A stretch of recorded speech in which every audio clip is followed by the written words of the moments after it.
teman-teman, perkongsian saya hari ini adalah mengenai hubungan tubuh, jiwa, dan roh.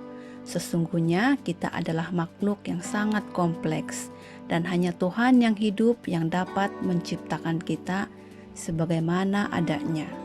Baiklah, dari apa yang saya pelajari, manusia itu terdiri daripada 3 bahagian, yaitu tubuh, jiwa, dan roh, yang mana turut mempunyai kaitan terhadap kesehatan mental, fisikal, dan emosi rohani seseorang. Mari kita lihat slide ini. Ini adalah hubungan di antara tubuh, jiwa, dan roh. Kita mulakan dengan tubuh. Tubuh itu terdiri daripada daging, darah, dan tulang, otak, organ, dan sel. Tubuh itu sangat jelas. Dia boleh dilihat, disentuh, dihidu, dirasa, didengar daripada 5 deria kita. Tubuh itu boleh disakiti secara fisikal karena dia bersifat fana, dia tidak kekal, dia boleh mati. Manakala jiwa itu adalah terdiri daripada emosi, pikiran, kehendak, di mana kita akan membuat pilihan. Jiwa juga boleh disentuh, boleh disakiti dengan perkataan. Emosi seseorang boleh jadi marah, kan, kalau kita mendengar perkataan yang tidak baik, yang kita tidak dapat terima.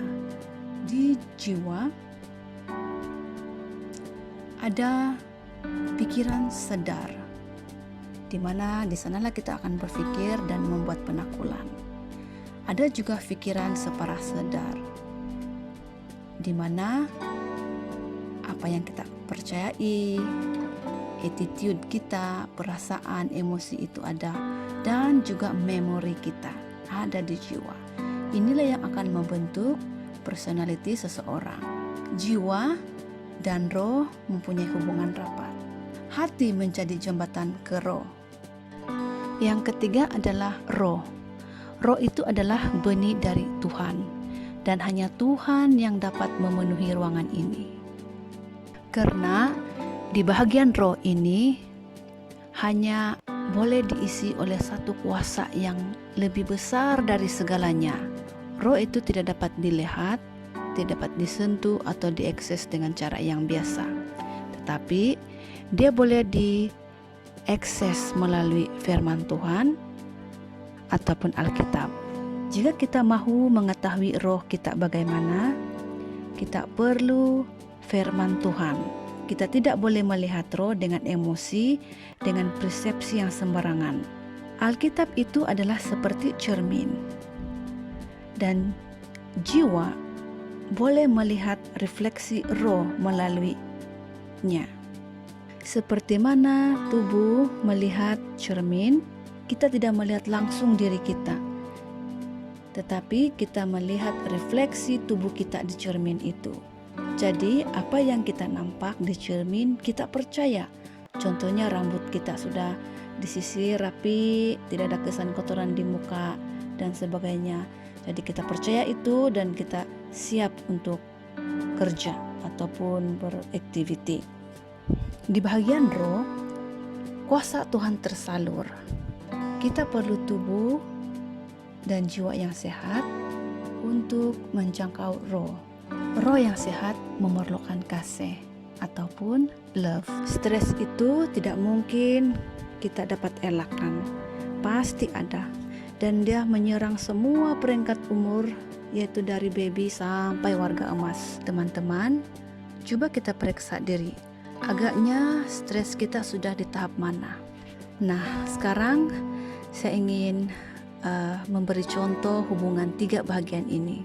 Mungkin Anda pernah mengalami ini, di mana ada gangguan secara mental atau emosi sehingga menunjukkan gejala secara fisikal. Contohnya hati sudah mulai berdegup kencang, berpeluh banyak daripada biasa, susah tidur, banyak pikiran, dan Anda mulai merasa lesu, dan lelah. Ini adalah ketika tubuh, jiwa, roh tidak seimbang. Namun, ketika pikiran kita tentram, kita cenderung lebih bahagia, lebih baik rasanya, lebih bersyukur.